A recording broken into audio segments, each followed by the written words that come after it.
Mano darbo tema – fiskalinės politikos analizė, strateginio biudžeto deficito empirinis tyrimas. Ir kai pati tema sufleruoja, tikriausiai aišku, kad aš savo darbę nagrinėjau biudžeto deficito sviravimus lemiančius veiksnius. Taigi, norėdama patikrinti, ar biudžeto deficitą lemia ekonominiai faktoriai, nagrinėjau optimalios fiskalinės politikos modelius, tai yra Keynes'o fiskalinės politikos modelį, neoklasikinės teorijos modelį bei Richardo Baro modelį. Ir remiant šių modelių analizę galima daryti prielaidą, kad biudžeto balanso dinamika šalyse, kurios yra veikiamos panašių ekonominių ciklų, taip pat turėtų būti panaši. Taigi, norint patikrinti, ar iš tiesų ekonominiai faktoriai nulemia biudžeto balansą, aš pasižiūrėjau į 4 rytų Europos šalis ir kaip matote, biudžeto balansai, struktūriniai biudžeto deficitai yra skirtingi ir jie svyruoja, jų dinamika yra tikrai nepanaši.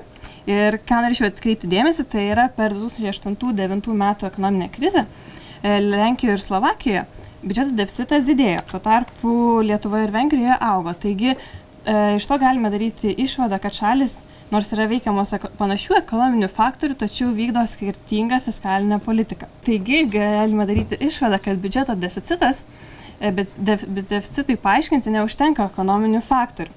Ir dėl to aš savo darbe nagrinėjau politinius faktorius, ieškau tų politinių faktorių, kurie galėtų paaiškinti biudžeto deficito svyravimus. Ir savo darbe apžvelgiau šiuos faktorius, tai yra skolos perdavimas ateities kartoms, politinė fragmentacija, fiskalinė iliuzija, tačiau būtent šie 3 faktoriai, kaip paaiškėjo po analizės, nepaaiškina biudžeto deficito skirtumų tarp ekonomiškai panašių šalių.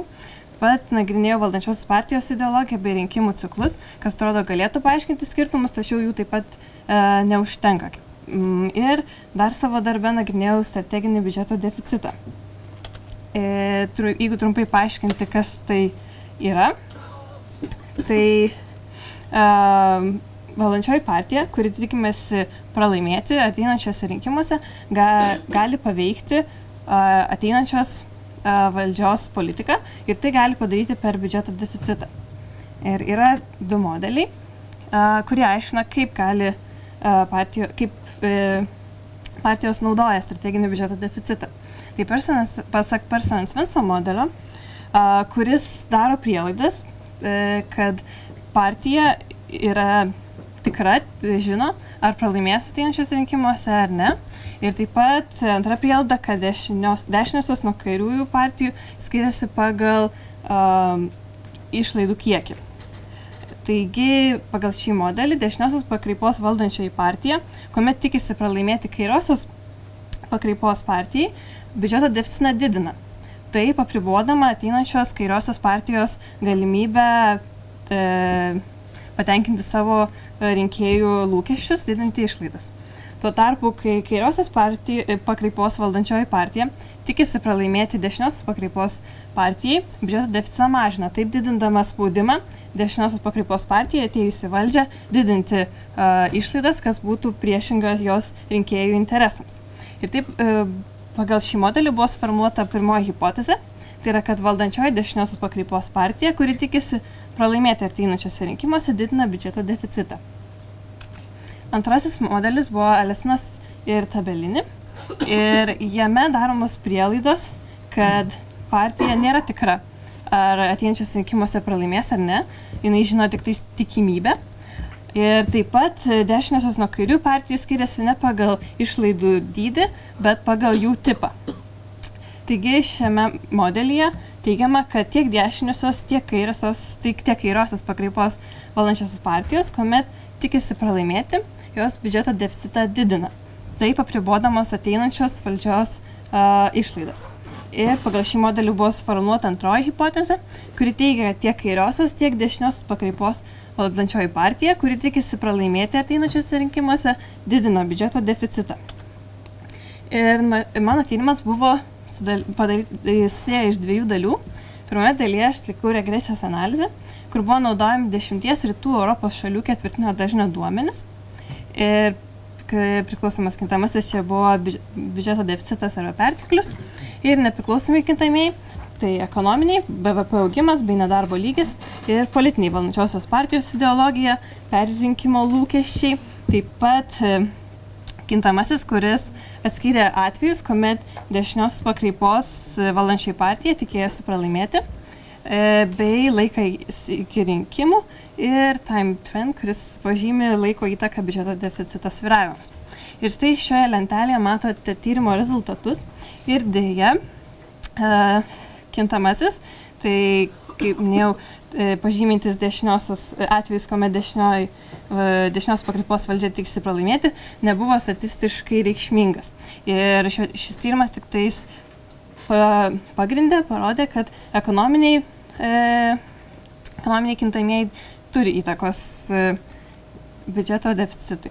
Taip pat nepaminėjau, kad čia aš tikrinau du modelius. Vienas, kuriame buvo įtrauktas visas tyrimo laikotarpis, o kitas, kuriame buvo įtrauktas tik tai metai iki rinkimų, norint panaikinti nesusijusius biudžeto deficito svyravimus.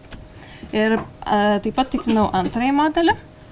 Ir čia vėlgi kintamasis valdžios perrinkimo lūkesčiai buvo statistiškai nereikšmingas, o ekonominiai kintamieji reikšmingi kaip ir praeitame modelyje. Ir statistiškai reikšmingų rezultatų tyrime galėjo lemti tyrimo apribojimai, dėl to, kad nebuvo rastas reikšmingų rezultatų. Tai galėjo būti perrinkimo lūkesčių nustatyti naudojama metodologija arba valdančios partijos ideologijos nustatymas, taip pat teoriniai apribojimai, kad ideologiniai skirtumai tarp kairių ir dešiniųjų partijų rytų Europoje skiriasi nuo įprastų, tai yra tokių kaip vakarų Europoje, ar iš viso neegzistuoja, ir empiriniai, tai yra duomenų trūkumas būtent rytų Europos šalyse. Taip pat aš atlikau didesnio dažnio duomenų analizę, kurie nagrinėjau tik tais vienos šalies biudžeto balanso dinamiką, tai panaikino institucinius skirtumus. Ir taip pat tie duomenys buvo didesnio dažnio, tai aš naudojau mėnesinio dažnio duomenys ir tai leido, tai dariau dėl to, kad gali būti, jog naudojant ketvirtinius duomenys nėra pastebimi biudžeto balanso svyravimai. Ir kaip matote šiame grafike, čia brūkšniais yra identifikuojami rinkimai. Ir kaip matote, per pirmus du rinkimus, kuomet nepasikeitė valdančiosios partijos ideologija, tai didesnių biudžeto deficito svyravimų nebuvo. O tuo tarpu rinkimuose, kuomet dešinios pakraipos valdančioji partija buvo pakeista kairiosios pakraipos valdančiosios partijos, tai yra pažymėta žaliais brūkšniais, biudžeto deficitai prieš tuos rinkimus padidėjo. Ir šis rezultatas atitinka abu strateginio biudžeto deficito modelius. Tačiau norint patikrinti, kuris iš jų yra teisingas ar nei vienas vis dėlto nepagrindžiamas, reikia ir atvejo, kuomet kairiosios pakraipos valdančiai partija yra pakeičiama dešinios pakraipos valdančiai partija, tačiau tokio atvejo per Vengrijos istoriją nebuvo. Taigi nėra galimybės daryti išvados apie strateginio deficito modelius ir dėja biudžeto balanso svyravimai rytų Europos šalyse lieka nepaaiškinti.